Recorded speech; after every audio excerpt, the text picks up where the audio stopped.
probability that such is the case. This is what underlies Pascal's wager about there being a deity.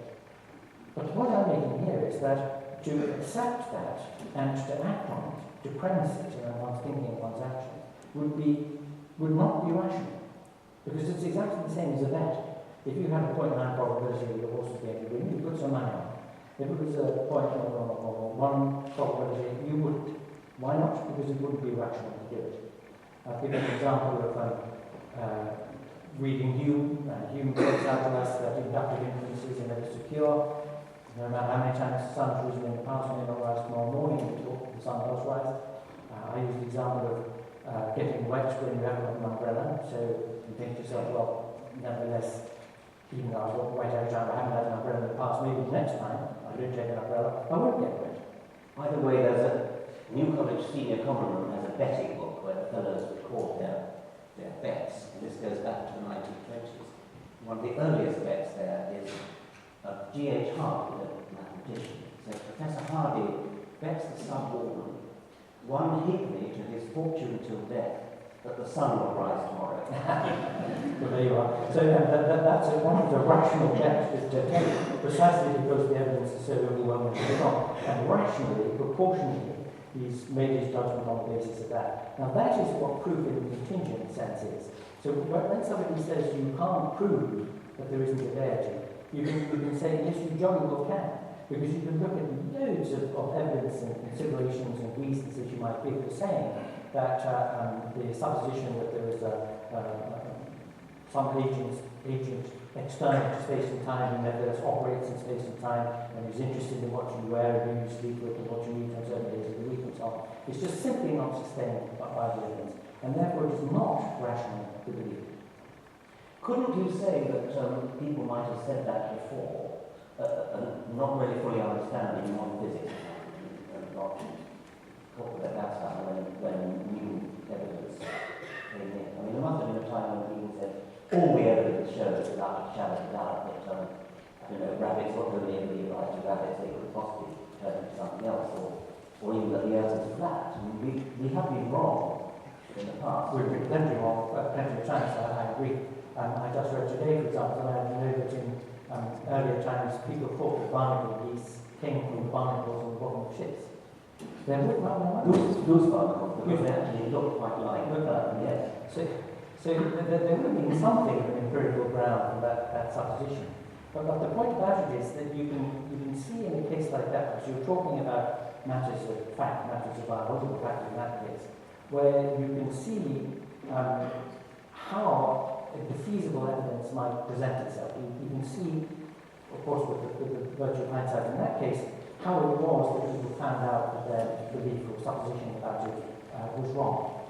Our problem here is not so much what would convince us that something supernatural existed or some supernatural phenomenon take place from time to time, but rather in what way would it be rational to think that the inexplicable or the one-off or the miraculous or whatever suspended the laws of nature and so on could be something which in general we rationally accept as a possibility.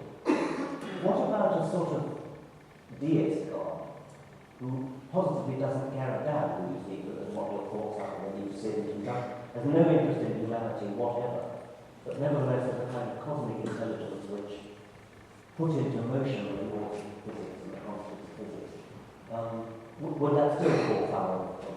Well, in fact, right up to Darwin, right up to the 19th century, most folk who were residually deist, as do many people in the 18th century Enlightenment were, like Voltaire and others, thought, well, we just don't have any resources whatever for thinking how this universe might come about and how life might come about. And so we rest on the idea that maybe some agency, since that's the best we can do by projecting from our own experience as agents, perhaps there was some agency that got it all going, but then lost interest or died or went away. And the problem with that is that this is the appeal to what I call Fred. That if you don't know something and you can't explain it and it seems difficult to get your head around it, you just say to yourself, well, Fred did it. And you substitute the word God for Fred, Zeus, Fred, or whatever. But you can see that it's just a vacuous hand-waving gesture to not to give you a first term in your thinking, and also to end the problem of having to think about it. It's a terrible argument. By the way, there's lovely, one of Douglas Adams' hitchhiker's guide thing that God on this particular planet is called Bob, and it gives rise to wonderful things like Bob knows and Bob help us. It's very nice. But you would have said to them, I mean, if you were to quiz such a person as we would now raise Voltaire from the dead and press him on this basis, said, your reason for being a deist is that you find it extremely hard to explain how there could be a world and how there could be life. Have you considered the possibility that the world is its own explanation and that life could have come about by natural means and so on? You might also press him on the point whether he didn't really realise that this was an empty explanation to say, well, there was an agency that got called going. And don't you see that it's just a convenience, really, in order not to have to think about it? And I'm very sure that somebody as smart as Voltaire would accept that. Yes, I think that's right. It's clearly a lousy explanation, but it just pushes the question back to infinite weakness. But nevertheless, I come back to what I began with, which is that as a scientist, I'm supposed to be open-minded to change my mind. I constantly say, I will change my mind if the evidence appears. And I'm now being backed into a corner and having to admit there is no evidence that could possibly lead me. But you see, it has to be taken case by case. And any self-respecting scientist must be open to the possibility of refutation by further or better evidence with respect to then an identified subject matter. So it might be that some aspect of the evolutionary process, let's say, which is controversial at the moment, but there is a consensus of thinking that it might work this way, but then some evidence comes up or better experiments show that it actually works that way. Well, then you're prepared to change your mind. But if somebody said, here's a picture of what it would take, exactly. It's in context. You know what you're talking about, and the case of supernaturals. You don't know what you're talking about, really. It's outside context. So all the things that you're open-minded about and would be prepared to take your mind about are particular things, and you can understand what would count as the evidence against it.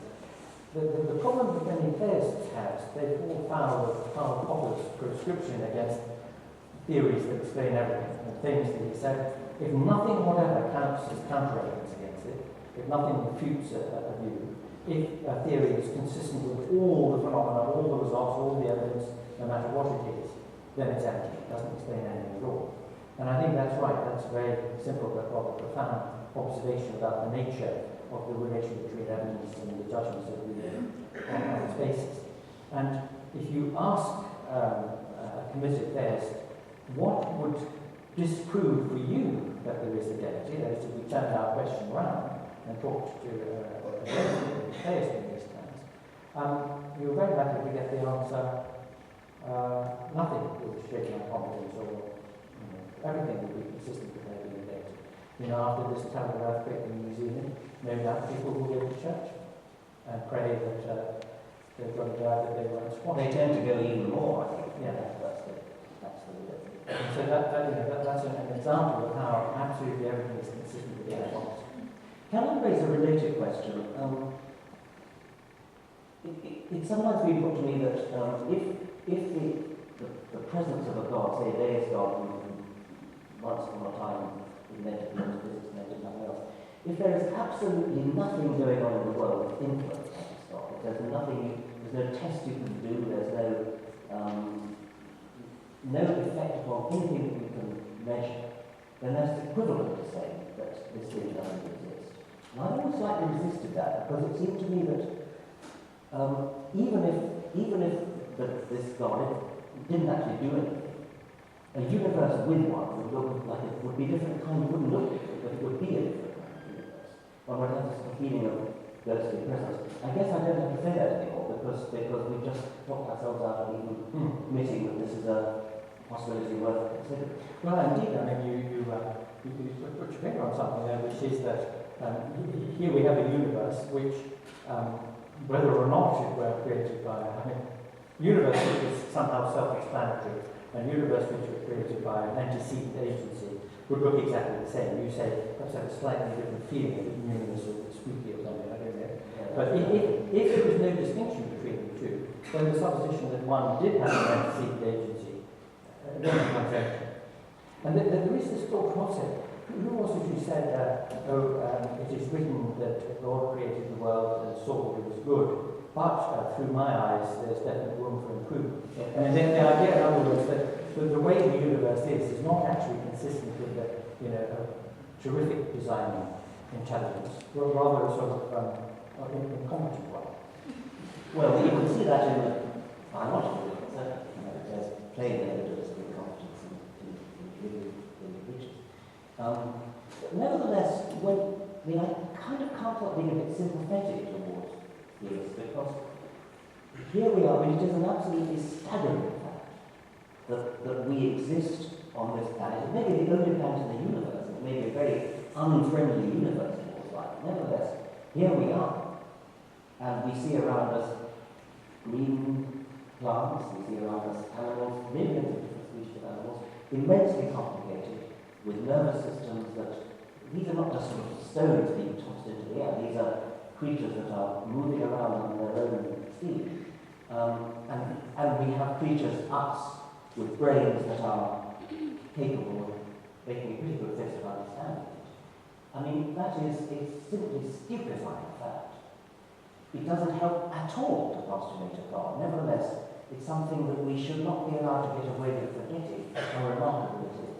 And so I sort of feel, not a religious impulse, but it's a sort of apology for religion. Apology is too big a word, because it's much better than religion. Well, we mentioned Hume earlier, and Hume, in talking about beauty, took the view that our judgments of beauty are the result of the way we're constituted. He didn't think that beauty is an objective property, things like that. There was a subjectivist about it. But he went on to say that's a very remarkable thing about us, that we're the kind of creature that can find beauty in things. And he thought that was something rather honourable and delightful about human beings. Now, whether or not you agree with Hume's aesthetic, you may nevertheless want to say that it is a remarkable and admirable thing about human beings that they find beauty in nature, that they find it extraordinary and wonderful, and that by and through their explorations of it, they are amazed and delighted. Well, that's very, I think beauty is chicken-feed compared to the complexity of single living cells, let alone But the capacity to observe that, to notice, to explore, investigate, that's the thing which is admirable about human beings. And we have a very natural inclination, not one that you're feeling there, or being sympathetic towards, a very natural inclination to want to celebrate it. And some people do that, stand on a hilltop and see a wonderful sunset over the sea. They want to celebrate it, and they say, oh, thank you, God, for this beautiful world. And perfectly understandable desire to express something in response to it.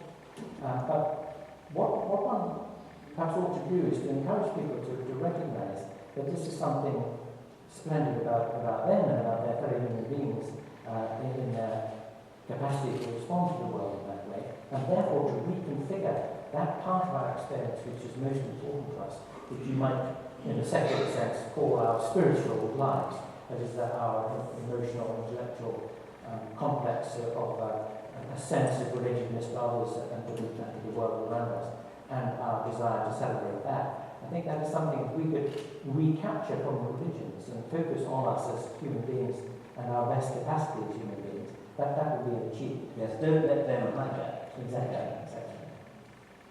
How do we type? It's not 10 to 9. We've got another few minutes. So I'd like to raise another point about this, to go back, in fact, to the rationality point that I was making.